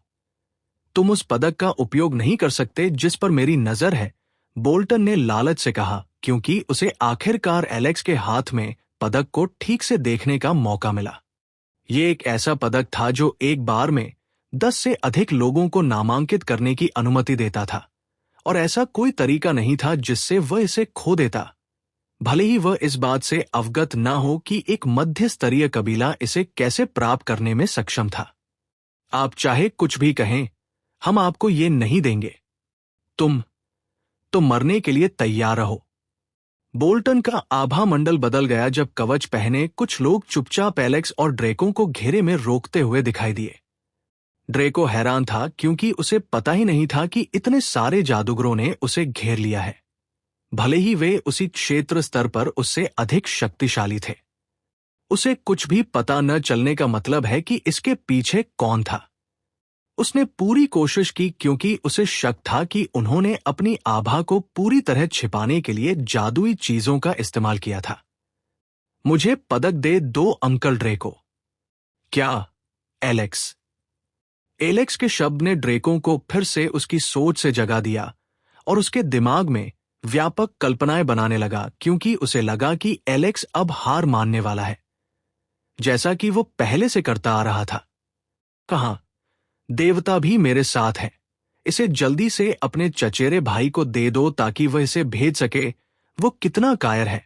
बोल्टन ने एलेक्स का मजाक उड़ाया क्योंकि उसने भी सोचा था कि एलेक्स झुकने की कोशिश कर रहा है और चीजों को तब तक ढीला छोड़ रहा है जब तक उसके पास बाहर निकलने का आसान रास्ता है, जैसा उसने पहले किया था जब उसे एक भर्तीकर्ता की आवश्यकता थी। बोल्टन ने एलेक्स का मजाक उड़ाया क्योंकि उसने भी सोचा था कि एलेक्स झुकने की कोशिश कर रहा है और चीजों को तब तक ढीला छोड़ रहा है जब तक उसके पास बाहर निकलने का आसान रास्ता है, जैसा उसने पहले किया था जब उसे एक भर्तीकर्ता की आवश्यकता थी। ड्रेको ने गुस्से में अपने दांत पीस लिए और आसपास के सभी जादूगरों से लड़ने लगा, लेकिन हर बार जब उसे याद आया कि उसका काम एलेक्स की रक्षा करना है तो वो फिर से प्रतिबंधित हो गया। उसने एलेक्स की ओर देखा और उसकी स्पष्ट निगाह देखी। इस पर मेरा विश्वास करो अंकल ड्रेको, एलेक्स ने कहा और ड्रेको ने उसे उसके हाथ में रख दिया। अच्छा, अब इसे सावधानी से आगे बढ़ाओ लड़के, बोल्टन ने कहा कि वह उत्साह से कांप रहे थे क्योंकि उन्होंने सोचा था कि अगर वो अपने समुदाय के और अधिक बच्चों को स्कूल में ला पाए तो उन्हें क्या इनाम मिलेगा। दरार। आह, डैमन। बोल्टन दर्द से चीखा, लेकिन यह शारीरिक दर्द नहीं था बल्कि वह जो दर्द महसूस कर रहा था वो अंदर ही अंदर था क्योंकि वो बस देखता रहा कि कैसे एलेक्स ने पदक को धूल के कणों में कुचल दिया। तुम्हारी हिम्मत कैसे हुई? बोल्टन ब्लेज गुस्से में चिल्लाया और उसने एलेक्स की ओर उंगली उठाई। उसकी आंखों में घृणा भरी थी। वो बस यही चाहता था कि वो एलेक्स पर झपट पड़े और उसकी गर्दन को फाड़ दे, लेकिन इस तरह का कृत्य केवल खुद को मारने का कारण बन सकता था क्योंकि वह स्कूल का भर्ती करता था और मूल्यांकन के लिए आने वाले किसी भी कबीले के सदस्य पर हमला करता था। उसके रिकॉर्ड पर एक बुरा दाग लग सकता है जिसके कारण उसे निष्कासित किया जा सकता है क्योंकि उसने अभी अभी टियर 7 जादूगर क्षेत्र में प्रवेश किया है और उसे थोड़े समय के लिए ही भर्तीकर्ता के रूप में नियुक्त किया गया है। उसके पास उन पुराने भर्ती करने वाले राक्षसों जैसा संपर्क नहीं है जिसके कारण वे बिना किसी आरोप के बाहर निकल सके। यदि वह गड़बड़ करता तो उसके प्रतिद्वंद्वी उसे गड़बड़ करने के लिए उस अवसर का उपयोग करने में बहुत खुश होते क्योंकि अकादमी प्रतिस्पर्धा से भरी थी और केवल सबसे मजबूत ही इस जंगली वातावरण में जीवित रह सकता था। आप इतने गुस्से में क्यों दिख रहे हैं? मैंने सोचा था कि आप नहीं चाहते थे कि मैं इस पदक का उपयोग किसी अन्य भर्तीकर्ता की तलाश में करूं, इसलिए इसे नष्ट करने से आपको गुस्सा नहीं बल्कि खुशी होनी चाहिए। लेकिन पदक में हमारी समझ से कहीं अधिक है। जिस क्षण आपने कहा कि आप हमारा पदक चाहते हैं, मैंने आपकी आंखों में लालच भरी नजर देखी है, इसलिए मैंने इसे नष्ट करना सुनिश्चित किया क्योंकि मुझे पूरा यकीन है कि आपने ये सुनिश्चित करने के लिए अपनी शक्ति में सब कुछ किया होगा कि हम आपसे हार जाएं, और ऐसा कोई तरीका नहीं है जिससे मैं आपको इसे प्राप्त करने दूं यदि मैं इसका उपयोग नहीं कर सकता। एलेक्स खुले हाथों से समझाओ। तुम्हें कब पता चला? बोल्टन से पूछताछ। ओह, ये बहुत सरल है। ये उस क्षण से है जब आपने अपने तत्व का उपयोग किया था। मेरे अंदर ये आह्वान था और मुझे तुरंत पता चल गया था कि आप ब्लेज परिवार से होंगे, हालांकि आपने इसे विभिन्न कवच के साथ कवर करने की कोशिश की थी। लेकिन ये स्वामी जो हमें रोकने के लिए खड़े हुए हैं, वे सभी अग्नि तत्व के स्वामी हैं। केवल एक परिवार ही राजधानी में अन्य सभी ज्वाला तत्व कुलों को नियंत्रित करता है, और वह है ब्लेज कबीला। तो फिर आपने मुझे इतनी अच्छी चीज के साथ क्यों जाने दिया?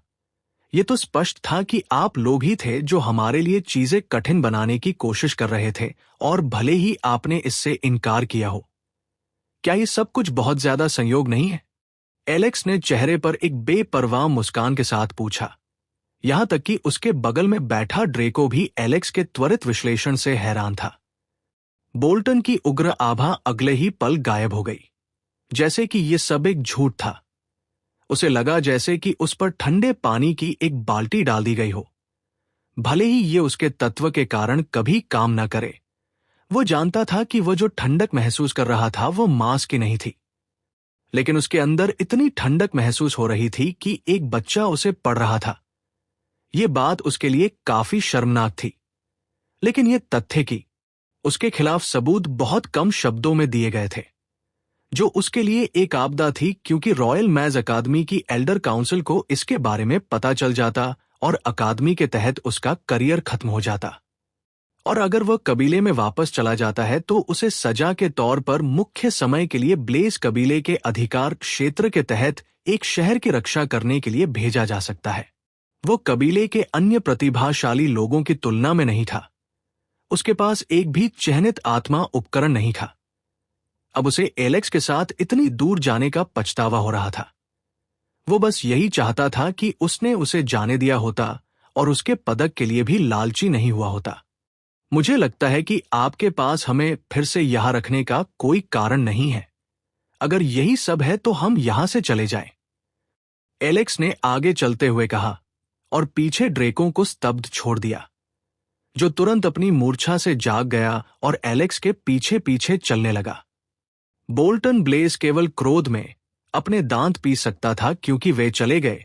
उसने अपने हाथ को ब्लेज कबीले के सभी गुर्गों को संकेत के रूप में ऊपर उठाया, जिन्हें उसने गुप्त रूप से हमला न करने के लिए आमंत्रित किया था।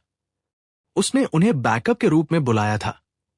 हालांकि वह ड्रेको को हरा सकता था, लेकिन अगर उसने पदक के लिए उन पर हमला किया होता तो ये उसकी प्रतिष्ठा के लिए शर्म की बात होती। अकादमी में उसने जिन गुंडों को बुलाया था वे ड्रेको और एलेक्स को हरा सकते थे, सारा गंदा काम कर सकते थे और उसे पदक दे सकते थे। इस तरह अगर कोई जांच हुई तो वो उन पर दोष मढ़ सकता था। लेकिन एलेक्स ने अपना मुंह खोलते ही पूरे ब्लेज कबीले को इस मामले में शामिल कर लिया था। और ब्लेज कबीले की प्रतिष्ठा ऐसी चीज नहीं थी जिसके साथ बोल्टन खेल सकते थे, क्योंकि आंतरिक दरबार के परिवार भी सार्वजनिक रूप से कबीले का प्रतिनिधित्व नहीं कर सकते थे। केवल मूल परिवार के लोगों को ही कबीले का प्रतिनिधित्व करने की अनुमति है। यदि वो ब्लेज नाम पर दाव लगाने की हिम्मत करता है और ये उल्टा पड़ जाता है तो उसे न केवल अपनी नौकरी खोनी पड़ेगी बल्कि अपनी जान भी गंवानी पड़ेगी। जब वह इस स्थिति से निपटने के बारे में सोच रहा था, तभी उसने देखा कि कोई बर्फ की लहर पर सवार होकर उसकी ओर आ रहा है, और उसने अपने दांत पीस लिए।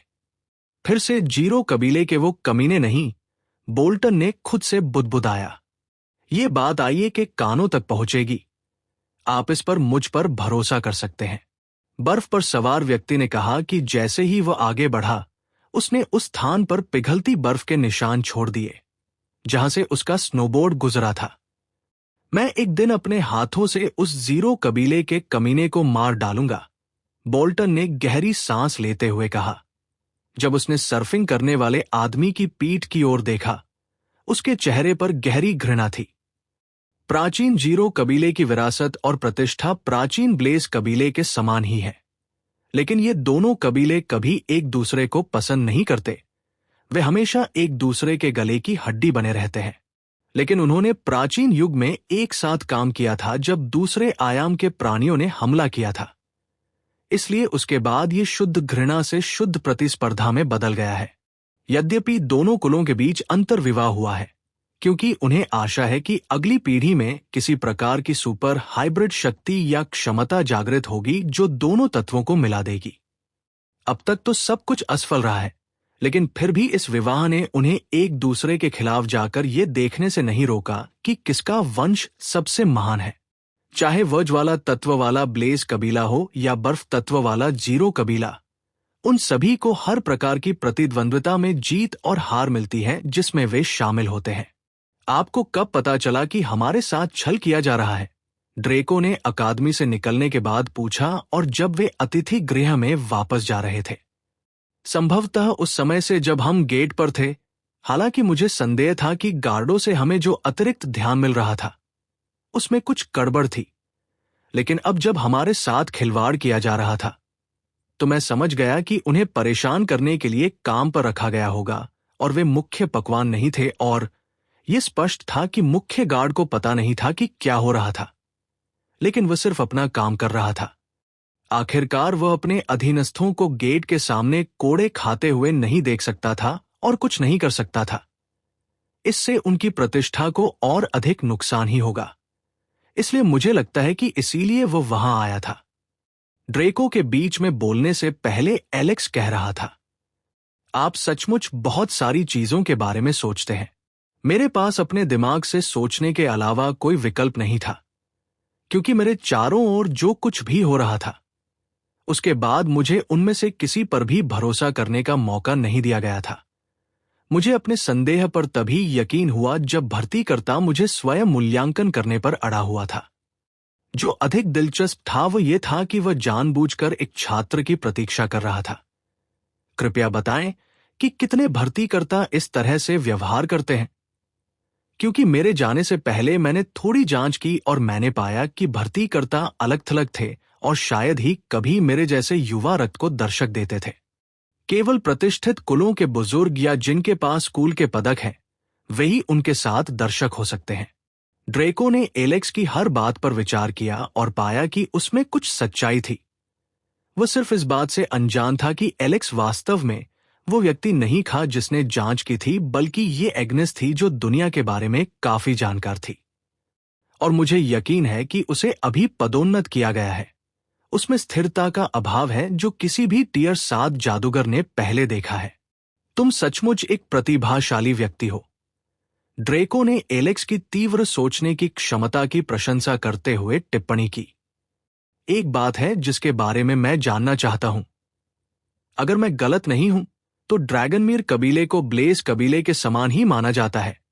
अगर उससे भी अधिक शक्तिशाली नहीं है तो मुझे ऐसा कैसे लगा कि जिस व्यक्ति से मैंने लड़ाई की थी वो इतना कमजोर है? एलेक्स ने ड्रेको से पूछा, क्योंकि वो आगे बढ़ रहा था, क्योंकि वो पहले से ही ब्लेज कबीले की शक्ति जानने में रुचि रखता था, क्योंकि उन्होंने आज फिर उसे पार कर लिया था। मुझे लगता है कि मुझे आपके लिए प्राचीन कुलों की रूपरेखा समझानी होगी। सभी प्राचीन कुलों में अधिकांश संप्रदायों की तरह 3 श्रेणियां होती हैं। ये मध्य स्तरीय कुलों के विपरीत है, जहां सभी को परिवार के रूप में देखा जाता है और समान रूप से प्यार किया जाता है, या जहां हम सभी एक साथ लड़ते हैं। प्राचीन कुलों में हमेशा ऐसे गुट होते हैं जिनके अलग अलग उद्देश्य होते हैं, जो हमेशा आंतरिक लड़ाई का कारण बनते हैं। ये तो पागलपन है। परिवार आपस में क्यों लड़ते हैं? एलेक्स ने उलझन भरे भाव से पूछा। प्राचीन कुलों के पास बहुत सारे संसाधन और दुर्लभ उपकरण या दुर्लभ सामान बनाने के तरीके के बारे में स्क्रोल हो सकते हैं, जो पुराने युग से प्राप्त सभी चीजों के कारण पहले कभी नहीं देखे गए थे। लेकिन इससे ये तथ्य नहीं बदलता कि वे इस नए कुलों के अनुभव से कहीं अधिक बड़े कुल हैं। समय के साथ संचय पागलपन है, लेकिन वे हमेशा अपने पास मौजूद सभी संख्याओं को प्रदान नहीं कर सकते हैं, और यही कारण है कि सभी आंतरिक लड़ाई को प्रोत्साहित करते हैं। प्रारंभिक अवस्था में ही सभी कमजोरों को खत्म कर देना, जबकि बचे हुए ताकतवर लोग लगातार मजबूत होते जाते हैं। यही प्राचीन कुलों का नियम था। केवल ताकतवर ही हुक्म चलाता था। वास्तव में राजधानी के अधिकांश उच्च कुल उनके पदचिन्हों पर चलते हुए उस किंवदंती को पुनः बनाने का प्रयास कर रहे हैं, जहां दबाव के समय में शक्तिशाली लोग उभर कर सामने आते हैं। एलेक्स को यह जानकर आश्चर्य हुआ कि प्राचीन कुलों ने किस प्रकार कार्य किया। राजधानी में आने से पहले ही उसने और उसके साथियों ने प्राचीन कुलों के शीर्ष पर बने रहने के विभिन्न तरीकों की कल्पना की थी। इसमें यह भी शामिल है कि कैसे उनके पास पुराने युग की सबसे अच्छी साधना नियमावली है, जो उनके पूर्वजों ने उन्हें शक्तिशाली बनाने के लिए दी थी। लेकिन उन्होंने और उनके दोस्त ने कभी ये उम्मीद नहीं की थी कि वे एक दूसरे के खिलाफ लड़ेंगे। प्राचीन परिवारों की पहली श्रेणी को कोर सदस्य कहा जाता है। इसमें केवल एक ही परिवार होता है। यहां तक कि कोर सदस्यों की महिला सदस्य भी शायद ही कभी परिवार से बाहर विवाह करती है। इसके बजाय वे मजबूत व्यक्तियों की तलाश करते हैं। अपने कुल में विवाह करने से एक और मजबूत विशेषज्ञ प्राप्त होता है और साथ ही एक ऐसी संतान होने का अवसर भी मिलता है जो पुरानी पीढ़ी की तुलना में अधिक प्रतिभाशाली होती है। मुख्य सदस्य मुख्य कुल होते हैं। वे प्राचीन कुलों के तानाशाह और शासक होते हैं। यदि हमारे कुल में इस प्रकार की व्यवस्था होती तो कुलपिता, मेरे पिता और उनकी संतानों सहित सभी बुजुर्गों को मूल कुल कहा जाता।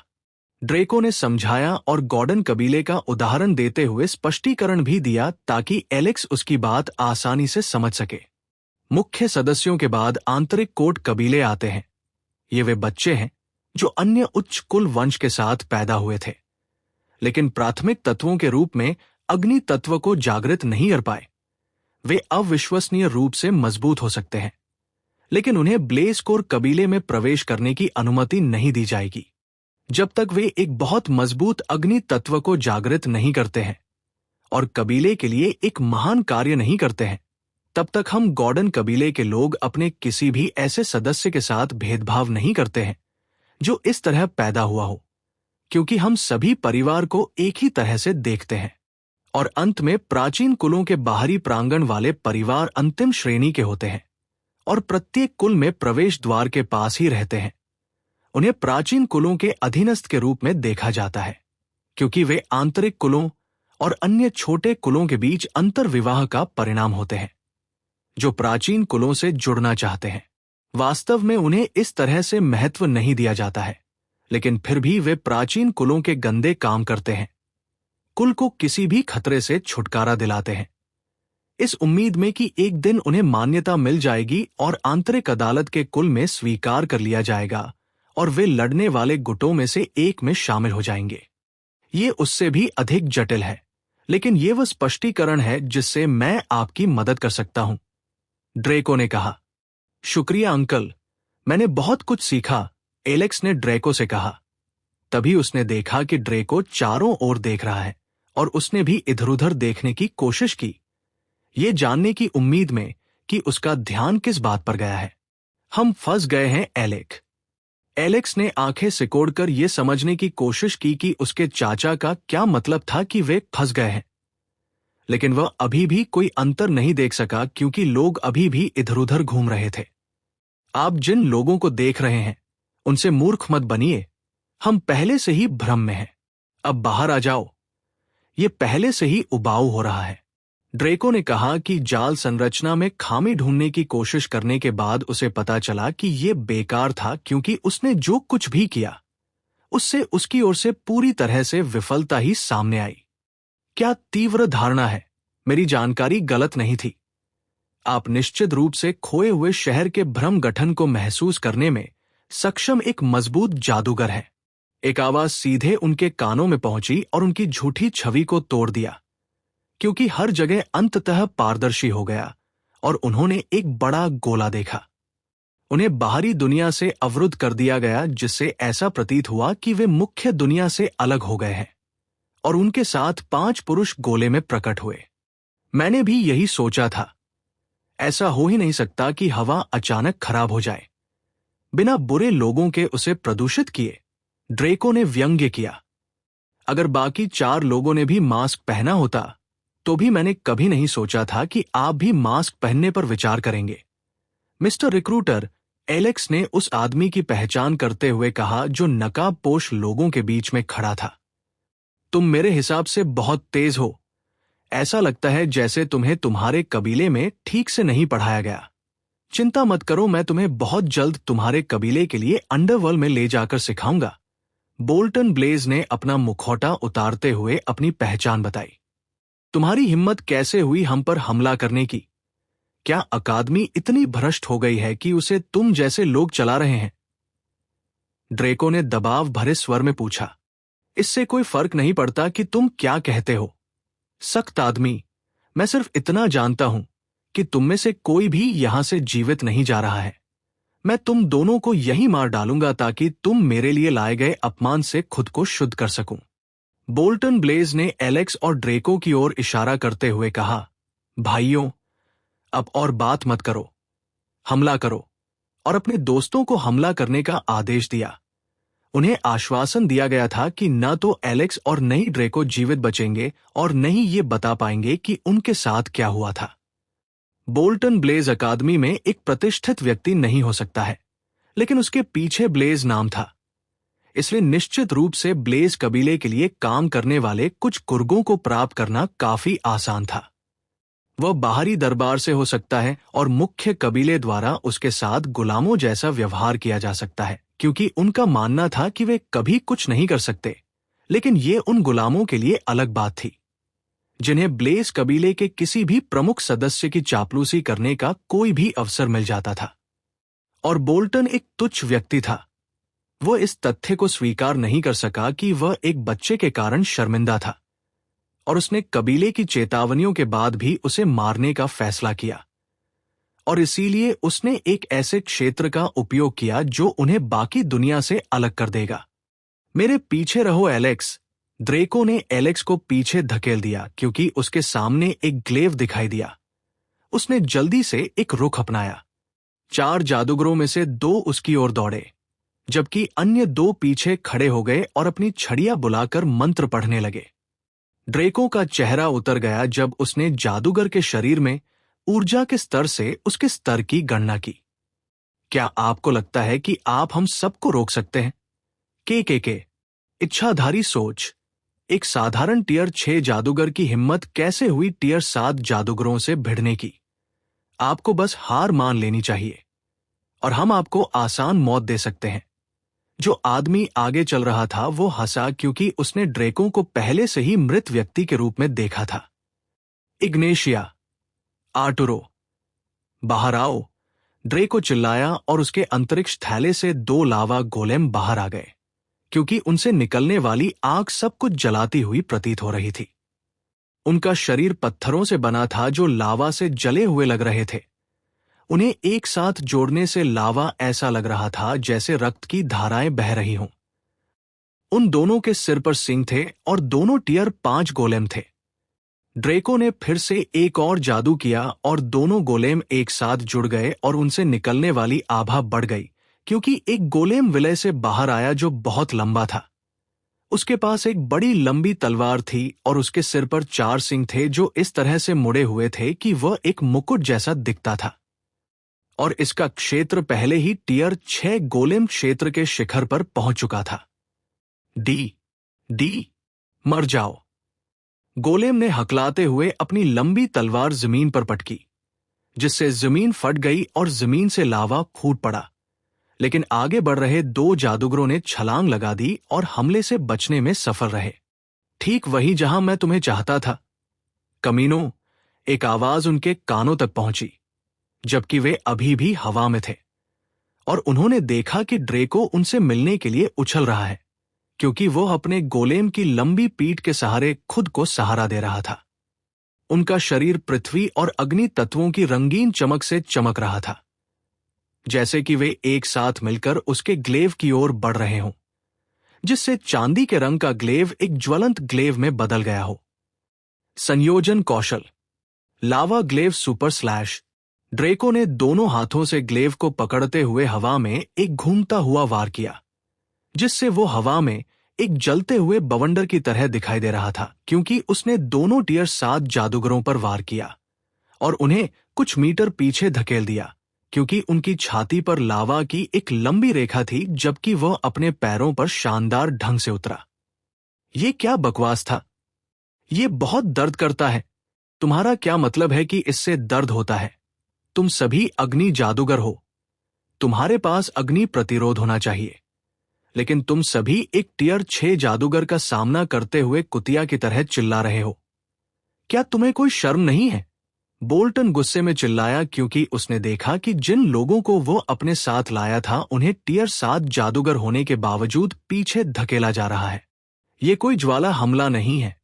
ये पानी की तरह स्वतंत्रता पूर्वक चला गया और ये किसी भी आग के हमले से अधिक गर्म था जो मैंने कभी देखा है। ये आदमी खतरनाक है, हम इसे खत्म कर देंगे। शुद्ध जादू का रास्ता अपनाने वाले 2 जादूगरों में से एक ने कहा कि अब उनका मंत्र जाप समाप्त हो गया है। टीयर मंत्र, ज्वाला बंधन। एक जादूगर ने एलेक्स की ओर अपना जादू निर्देशित करते हुए कहा और उसके चारों ओर की ज्वाला ऊर्जा बड़ी जंजीरों में बदल गई। बकवास। ड्रेको ने शाप दिया जब उसने देखा कि वह हमले का मुख्य लक्ष्य नहीं था। वो उन्हें एलेक्स से दूर धकेलने की कोशिश में इतना विचलित हो गया था कि वह भूल गया कि उनके पास जादूगर भी थे जिन्हें एलेक्स पर हमला करने के लिए उसके माध्यम से जाने की आवश्यकता नहीं थी। उसका विलीन गोलेम तेजी से एलेक्स के सामने चला गया, लेकिन ज्वाला बंधन मंत्र से आने वाली ऊर्जा इतनी मजबूत थी कि ज्वाला बंधन श्रृंखला ने उसे दूर फेंक दिया और गोलेम दूर चला गया। लेकिन गोलेम के इस छोटे से हस्तक्षेप से ड्रेको को एलेक्स के करीब जाने का समय मिल गया। मैं तुम्हें वही ले आया जहां मैं चाहता था, बेवकूफ। दूसरे जादुई पद के जादूगर ने उपहास किया और ड्रेको को अपने शरीर पर पसीने की धारें महसूस हो रही थी क्योंकि उसकी खतरे की इंद्रियां भड़क रही थी। उसने जल्दी से अपने ग्लेव को अपने सामने समायोजित किया ताकि एलेक्स को ट्रिगर के रूप में इस्तेमाल करते हुए वे उसके लिए जो भी जाल बिछा सकते थे उससे बचाव कर सके।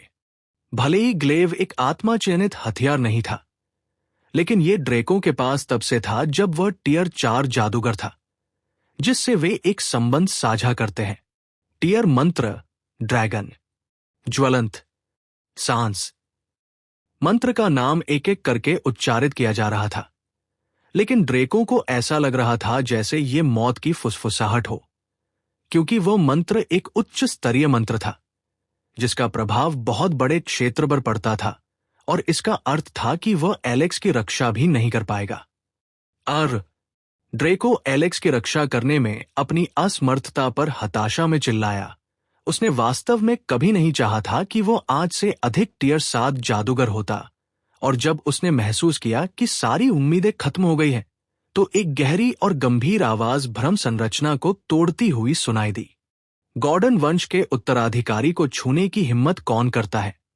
जिस क्षेत्र पर उन्हें इतना गर्व था वह टूटता हुआ प्रतीत हो रहा है, और बोल्टन को पहले से ही इसके बारे में बुरा लग रहा था। पीछे हटो, उन पर कोई नजर रख रहा है। केवल एक टीयर 8 जादूगर ही गोले को नुकसान पहुंचा सकता है, जिसका अर्थ है कि जो भी उस हमले के लिए जिम्मेदार है वो निकट है या टीयर 8 जादूगर हो सकता है और हम सभी को आसानी से मार सकता है। बोल्टन ब्लेज ने कहा कि वह हाथ में एक पदक लिए हुए गोले के किनारे की ओर दौड़ रहे थे जिस पर बहुत सारी प्राचीन नक्काशी थी। अब बहुत देर हो चुकी है, आवाज ने फिर कहा, जैसे ही बोल्टन द्वारा बनाया गया गोला अनगिनत टुकड़ों में बिखर गया। उन्हें यह देखने के लिए कि वे एक दूसरे गोले में थे, लेकिन इस गोले के रंग में हरे रंग की झलक थी। ये समझते हुए कि उन्हें पकड़ लिया गया है, बोल्टन ने फिर भी गोले पर रखे पदक का उपयोग करने की कोशिश की, लेकिन उनका यह कदम हास्यास्पद लग रहा था क्योंकि उनकी लाख कोशिशों के बावजूद कुछ नहीं हुआ। वो अपने बगल में खड़े 4 जादूगरों की ओर मुड़ा। उनके चेहरे के भाव ने उनके मन की सारी बातें कह दी। वे डरे हुए थे क्योंकि उनमें से कोई भी कभी भी टीयर 8 जादूगर से नहीं लड़ना चाहता था, क्योंकि चाहे वे कुछ भी कर ले, ऐसे विशेषज्ञ की नजरों में वे हमेशा चींटियों के अलावा कुछ नहीं रहेंगे। हमने आपको नाराज नहीं किया है, तो आपने हमारा रास्ता क्यों रोका है? और मुझे विश्वास नहीं है कि आप मुझे मार सकते हैं। मैं ब्लेज कबीले से हूं और कबीले की इच्छाओं का पालन कर रहा हूं। बोल्टन ने कबीले का कार्ड खेलने का फैसला किया क्योंकि उन्हें पता चला कि वह अपनी शक्ति से वहां से बच नहीं सकते थे, इसलिए उन्होंने कबीले के दबंग नाम का उपयोग करने का फैसला किया क्योंकि वे बहुत सम्मानित और भयभीत थे, और इस वजह से बहुत से कबीले अपने से संबंधित किसी भी व्यक्ति से दूर रहने लगे क्योंकि वे नहीं चाहते थे कि किसी प्राचीन कबीले से बदला लिया जाए। बोल्टन की बात खत्म होने के बाद एक जोरदार उपहास की आवाज सुनाई दी। एलेक्स और ड्रेको दोनों ये पता लगाने की कोशिश कर रहे थे कि कौन इतना अच्छा था कि उनकी मदद कर सके, लेकिन अभी भी उनके साथ क्षेत्र में कोई नहीं था। तुम्हारी हिम्मत कैसे हुई मुझे उस नाम से डराने की? है क्या तुम्हें लगता है कि तुम इस स्थिति में उस नाम को पुकारने के योग्य हो? या क्या तुम्हें लगता है कि मुझे इस तरह से धमकाया जा सकता है? चाहे कुछ भी हो जाए, तुम ऐसे व्यक्ति हो जिसे मुझे मारना ही होगा। भाला एक। ड्रैगन का आगमन। आवाज फिर से सुनाई दी और इस बार उन्होंने एक हरे ड्रैगन की छवि बनते हुए देखी और ड्रैगन की दहाड़ उनके कानों तक पहुंची, ड्रैगन के हिलने से पहले ही।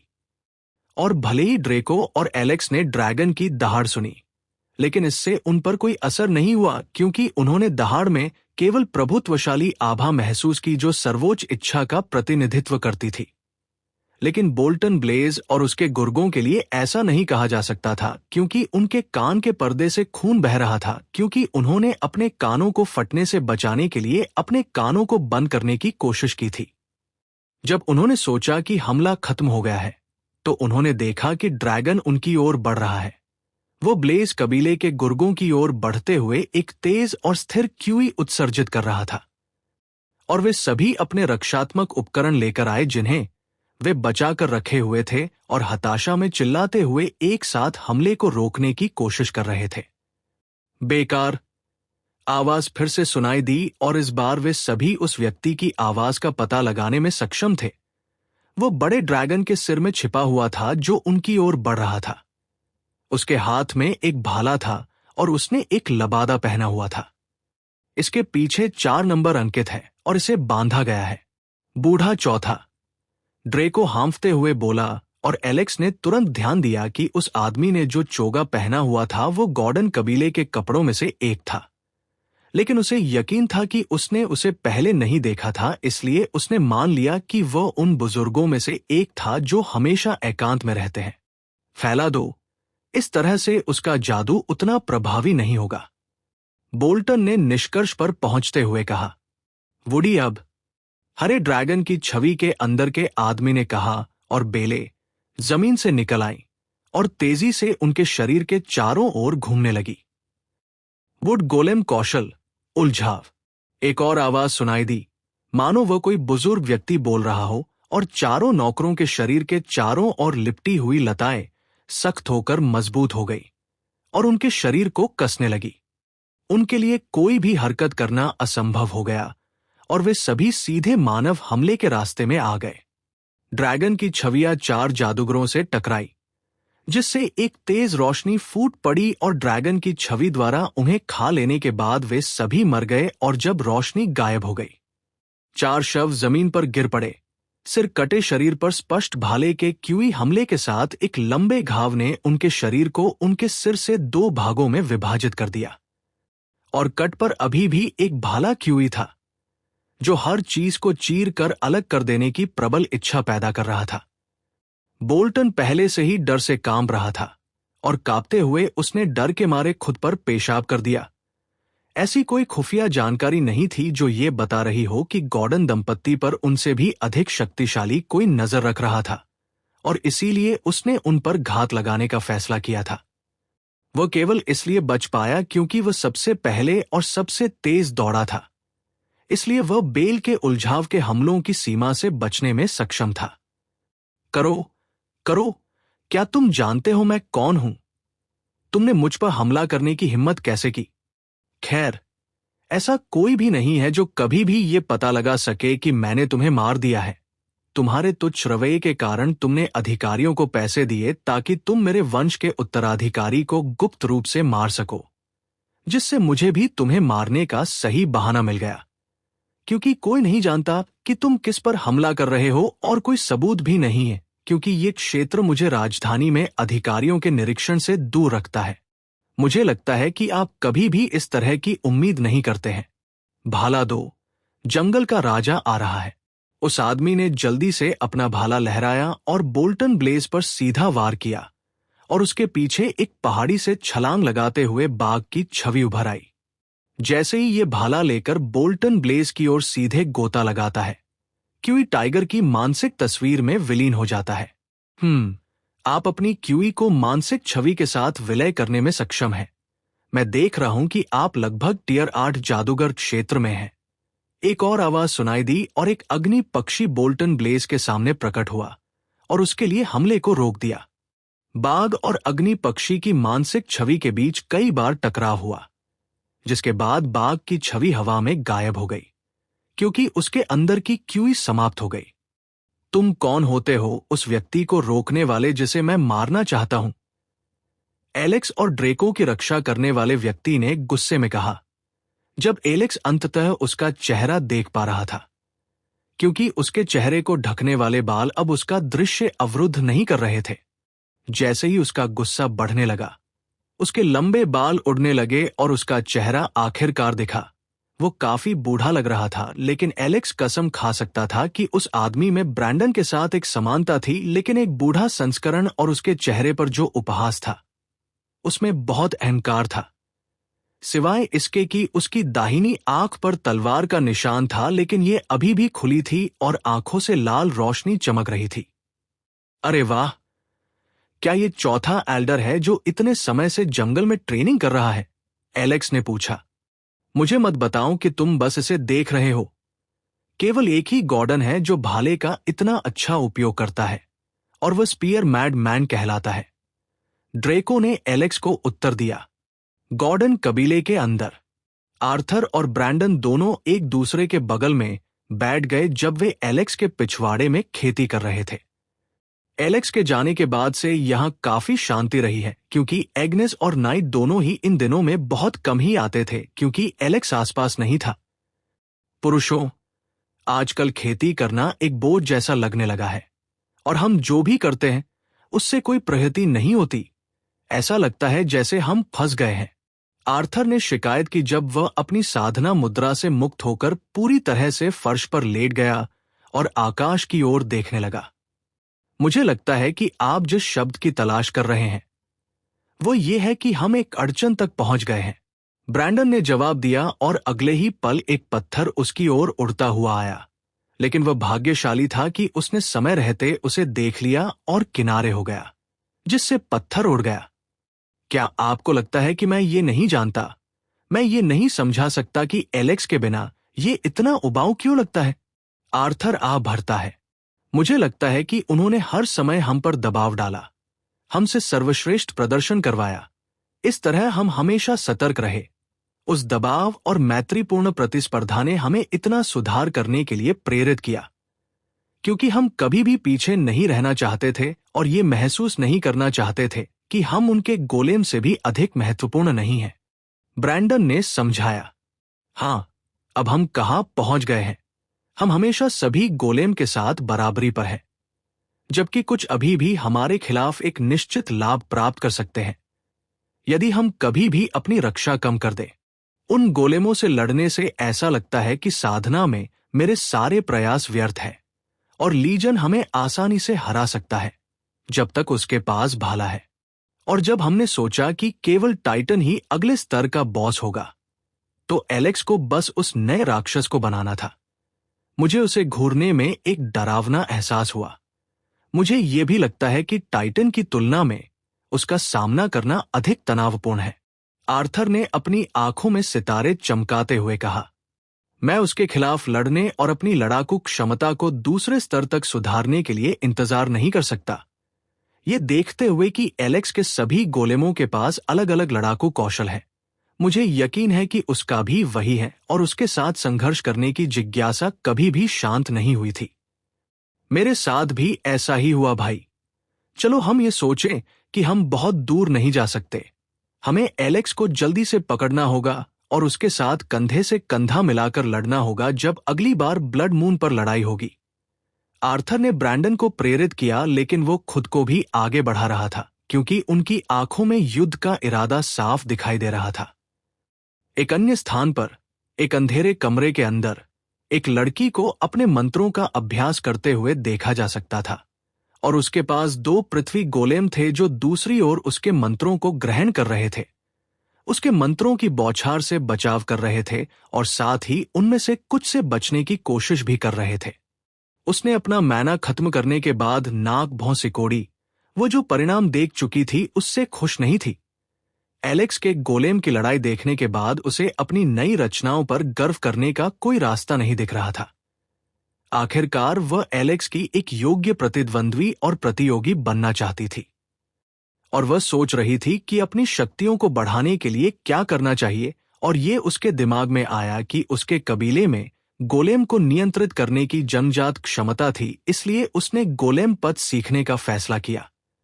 आखिरकार कोई भी अतिरिक्त सहायक हाथों की शिकायत नहीं करता, लेकिन अंततः उसे एहसास हुआ कि कुछ सामान्य बुनियादी आदेशों को पूरा करने के लिए अपने दिमाग को दूसरे दिमाग में बांटना उतना आसान नहीं था जितना उसने सोचा था।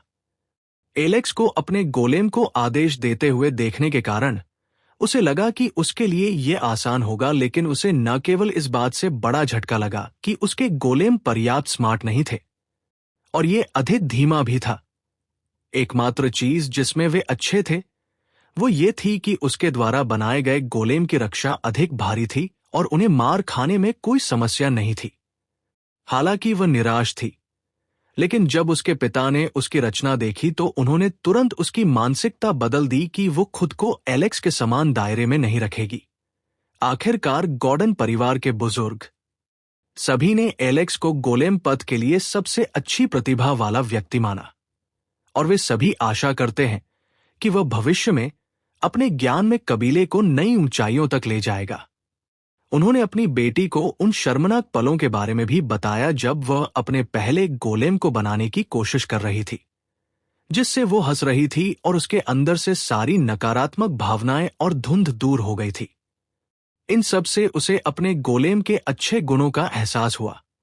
हो सकता है कि ये एलेक्स द्वारा हमेशा बनाए गए गोलेमों की तरह परिपूर्ण न हो, लेकिन कम से कम ये एक बड़ा उन्नयन था। इसलिए उसने गोलेम पर अपने कौशल की सटीकता और दक्षता का प्रशिक्षण देने का निर्णय लिया, क्योंकि ये कुछ प्रहार झेल सकता था। इससे उसे अपने मंत्रों को प्रशिक्षित करने में भी मदद मिली। साथ ही वो अपनी गोलेम रक्षात्मक क्षमताओं की सीमाओं को जानने में भी सक्षम हो गई। मुझे आश्चर्य है कि वह कैसे कर रहा है। जल्दी वापस आओ एलेक्स। एग्नेस ने हालांकि अंदर ही अंदर सोचा कि जब वो अंततः थककर फर्श पर गिर पड़ी तो एलेक्स का विचार था कि प्रशिक्षण के दौरान उसके मन की हर बूंद का उपयोग किया जाए और उसे बिना किसी दवा या बाहरी मदद के स्वाभाविक रूप से ठीक होने दिया जाए। एलेक्स को पूरा यकीन था कि इससे उसकी साधना में तेजी आएगी, क्योंकि उसने जादुई रास्ता चुना था। और एलेक्स ने अपनी पिछली दुनिया में जितनी भी कॉमिक्स पढ़ी थी उनमें से उसने इस सिद्धांत को देखा था और इसे स्वयं भी आजमाया था। हालांकि इससे उसके अनुभव में केवल +10 की वृद्धि हुई थी, लेकिन वह इसके बारे में चिंतित नहीं था। लेकिन एग्नेस जैसे लोगों के लिए और उनके भाई, जिनके पास तेजी से आगे बढ़ने के लिए सिस्टम की मदद नहीं थी, उनके लिए ये अंतराल को पाटने और अगले क्षेत्र या रैंक को तोड़ने के लिए पर्याप्त संचय करने का उनका अपना तरीका हो सकता था। गॉर्डन कबीले के बैठक कक्ष के अंदर 2 सबसे महत्वपूर्ण लोग बैठे थे और बैठक शुरू होने से पहले बाकी लोगों के शामिल होने का इंतजार कर रहे थे। कुलपति, जो सिंहासनों के बीच में एक सिंहासन पर बैठे थे जो बाकी लोगों की तुलना में बहुत लंबा लग रहा था, आहे भरने से खुद को रोक नहीं पाए। क्या वे अभी तक यहां नहीं आए? कुलपति ने गुस्से में पूछा और उन्होंने ग्रैंड एल्डर को घूरा। मैं जानता हूं कि आप अंधे नहीं हैं, तो फिर आप मुझसे हर 5 मिनट में एक ही सवाल क्यों पूछते हैं? अब ये बात मुझे परेशान करने लगी है। बड़े बुजुर्ग ने झुंझलाहट में उत्तर दिया और कुलपति ने जवाब में घुरघुराहट की। मुझे लगता है कि जब 2 लोग आएंगे तब हम शुरुआत करेंगे। हम इंतजार नहीं कर सकते और उम्मीद नहीं कर सकते कि सभी हमारे कॉल का जवाब देंगे। मुझे अभी भी समझ नहीं आ रहा है कि जब वे व्यावहारिक रूप से कुछ नहीं करते हैं तो उनके पास पारिवारिक बैठक का मौका कैसे नहीं है। कबीले का दिन प्रतिदिन का संचालन हम ही संभाल रहे हैं। कुलपति ने शिकायत की, लेकिन उन्हें ऐसा महसूस होने लगा जैसे कोई उन्हें खतरनाक तरीके से घूर रहा है, और जब उन्होंने मुड़कर देखा तो उन्हें ग्रैंड एल्डर की कड़ी निगाहें दिखाई दी और वो अपने हाथ हवा में उठाते हुए घबराहट से हंस पड़े। मेरी गलती हे डॉट हे, ये तो बस एक मजाक था। ज्यादातर काम तो तुम ही करते हो। कुलपति ने ये बात स्वीकार की, इससे पहले कि उसकी भावना गायब हो जाए। आखिरकार उसने अपने भाई पर सफाई का बहुत सारा काम थोप दिया था। यदि मैं उस समय का उपयोग कर रहा होता जो मैंने कबीले पर खर्च किया था, तो शायद मैं अब तक टियर 8 जादूगर बन चुका होता। कुलपति ने शेखी बढ़ारी जब उसने अन्य कबीलों के बारे में सोचा जहां कुलपति को निर्णय लेने के अलावा कुछ नहीं करना पड़ता था, और कबीला अभी भी जीवित है क्योंकि बुजुर्ग दिन प्रतिदिन के कामों की देखभाल करते हैं। उन कुलों में कुलपति बॉस होता था जबकि बुजुर्ग अधीनस्थ होते थे। लेकिन गॉर्डन्स कुल में ये उल्टा था, क्योंकि वो हमेशा महसूस करता था कि इस कुल में कुलपति का मतलब बलि का बकरा है, क्योंकि वो कुल का अधीनस्थ था जिसे इसे बढ़ने में मदद करनी थी। सौभाग्य से उसके साथ उसका भाई ग्रैंड एल्डर था, और एक तो वह ये सोच रहा था कि उसका अपना कबीला दूसरों के समान क्यों नहीं है। वो पहले से ही अपने काम से थक चुका था और चाहता था कि वो पहले से ही कुलपति होने का दायित्व एलेक्स को सौंप दे ताकि वह अपनी इच्छानुसार बेफिक्र होकर काम कर सके। सेवानिवृत्ति के बाद उन्हें कभी भी परिवार के प्रति जिम्मेदारियों से नहीं दबाया जाएगा। जब मुझे बचपन से ही ग्रैंड एल्डर का पद दिया गया था, तब मुझे पता था कि मैं गलत कुल में पैदा हुआ हूं। हर एल्डर अपने पद से भागता है और काम नहीं करता, लेकिन सभी रहस्यमयी अभिनय करना और कुल के लोगों से प्रशंसा बटोरना पसंद करते हैं। क्या कमीने लोग हैं, बड़े बुजुर्ग ने गंदी आवाज में शिकायत की, और कुलपिता अपने भाई के इस गुस्से से हैरान रह गए, लेकिन उन्होंने कुछ भी न कहने का फैसला किया। अजीब सी खामोशी इतनी अजीब थी कि उसने बहाना बनाकर बाहर जाने की भी सोची, लेकिन तभी कोई हॉल में आने लगा। नग्न ऊपरी शरीर से उसकी उभरी हुई मांसपेशियां दिख रही थी। लंबी काली दाढ़ी और गंजे सिर के साथ उसकी भयंकर आंखें चमक रही थी जब वो हाथ में एक लौकी लिए हॉल में चला गया। और जब वो हाथ में एक सुनहरा नागिनाटा लेकर हॉल में दाखिल हुआ तो उसके पीछे एक सुनहरा बख्तरबंद गोलेम भी था। जिस क्षण मनुष्य और गोलेम दोनों कमरे में दाखिल हुए, अचानक कमरे का वातावरण भारी हो गया, क्योंकि मनुष्य जोर से हंसने लगा और सिंहासन की ओर बढ़ा जिस पर संख्या 3 खुदी हुई थी। लगता है आज भी मैं ही सबसे पहले आया हूं। तो क्या आप शर्त लगाना चाहेंगे कि अगला कौन आएगा? तीसरे बुजुर्ग ने चमकते दांतों से कुलपति की ओर देखते हुए कहा। क्यों नहीं, आप दाव पर क्या लगा रहे हैं? मैं ज्वाला विभाग के एक टियर 6 पावर क्रिस्टल को दाव पर लगा रहा हूं, जो मुझे हाल ही में उपहार में मिला था। सुनिश्चित करें कि आप जो भी ला रहे हैं वो समान मूल्य का होना चाहिए। कुलपति ने जल्दी से कुछ निकाला जिसे दाव के रूप में इस्तेमाल किया जा सके, और वो अजीब तरह से हंसने लगा। हो सकता है कि जब कबीले से संबंधित कोई आधिकारिक काम हो तो वो ग्रैंड एल्डर के साथ बातचीत करना पसंद करता हो, या जब उनकी रुचि आपस में टकराती थी। लेकिन इसके अलावा वे शायद ही कभी ज्यादा बात करते थे, क्योंकि उन्होंने ड्रेको को अपने संरक्षण में ले लिया था और उसे 7वां बड़ा बना दिया था। ऐसा लगता है जैसे उसका भाई चुपके से उसके पीछे पड़ा है और वो व्यक्तिगत बातचीत से बच रहा है जिससे पिता और पुत्र के रिश्ते में लिप्त होने के उसके पिछले फैसलों के बारे में बात हो सकती है। इसलिए जब उसका चौथा भाई आया, जो कुल का तीसरा बड़ा भाई भी है, तो वह तुरंत काम में लग गया। मीटिंग अब शुरू होगी, तो आप सब शर्त लगाने के बारे में चिंता न करें, बड़े बुजुर्ग ने कदमों की आहट सुनते ही कहा। और कुछ सेकंड बाद 2 लोग कमरे में दाखिल हुए। उनमें से एक 5वां बुजुर्ग था जो जानवरों के गोले बनाने में माहिर था, और उसके बगल में बैठे आदमी ने गॉर्डन कबीले का चोगा पहना हुआ था, जिसके साथ एक लबादा जुड़ा हुआ था जिस पर एक अनोखे तरीके से नंबर 1 लिखा हुआ था। और ये हवा में इतनी स्वतंत्रता से लहरा रहा था कि पहले बुजुर्ग को एक वीरतापूर्ण हवा मिल रही थी। वह एग्नेस के पिता भी थे। दोनों बुजुर्गों ने क्रमशः सिंहासन पर अपनी सीटें ली, जिनका नंबर है। अब हम यहां फिर क्या कर रहे हैं? मुझे खुशी होगी अगर हम सीधे मुद्दे पर आए। मुझे कुछ देखना है, 5वें बुजुर्ग ने थके हुए स्वर में समझाते हुए जम्हाई ली। उसकी आंखों के नीचे काले घेरे थे और कमरे में मौजूद हर किसी को साफ पता चल रहा था कि वो नींद पूरी नहीं कर पा रहा था। अच्छा, आपके मन में कौन था? तीसरे बुजुर्ग ने पूछा। मैं वास्तव में पहले पुराने के लिए जा रहा था, कुलपति ने कहा। मैं तो पुराने तीसरे के लिए जा रहा था। दुर्भाग्य से वह दुर्घटनाग्रस्त हो गया। भले ही हमने शर्त लगाई होती, ये 0 हो जाता, क्योंकि वे दोनों एक ही समय पर आए थे। हाँ, दोनों कमीने तो बिल्कुल अलग ही होंगे, मुखिया ने व्यंग्य किया। बूढ़े पांचवें, मुझे लगता है कि आपको लंबे आराम की जरूरत है। आप आखिरी बार कब सोए थे? मुख्य बुजुर्ग ने कुलपति और तीसरे बुजुर्ग की बातों को नजरअंदाज करते हुए अपना ध्यान पांचवें बुजुर्ग पर केंद्रित किया, जो ऐसे लग रहे थे जैसे किसी भी समय सो जाएंगे। पांचवें बुजुर्ग की आंखें चमक उठीं जब उसने बड़े बुजुर्ग के शब्दों को ध्यान से सुना, क्योंकि उसे याद आया कि पिछले कुछ दिनों से वो इतना क्यों नहीं सो पाया था। एलेक्स को हाइव क्वीन बनाते हुए देखने के बाद उसे एक बड़ा आभास हुआ और उसने कुछ वैसा ही बनाने की योजना बनाना शुरू कर दिया है, लेकिन मकड़ी जैसे राक्षसी जानवर के साथ नहीं। नहीं, मैं ठीक हूं। आपको मेरे बारे में ज्यादा चिंता करने की जरूरत नहीं है।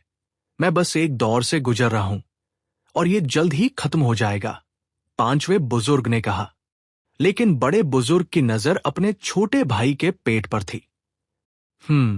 उसका बड़ा पेट भी नहीं हिल रहा। निश्चित रूप से उसे नींद की कमी नहीं है। वो भूखा भी रह रहा है। मुझे लगता है कि मुझे बाद में उससे मिलना चाहिए, बड़े बुजुर्ग ने सोचा।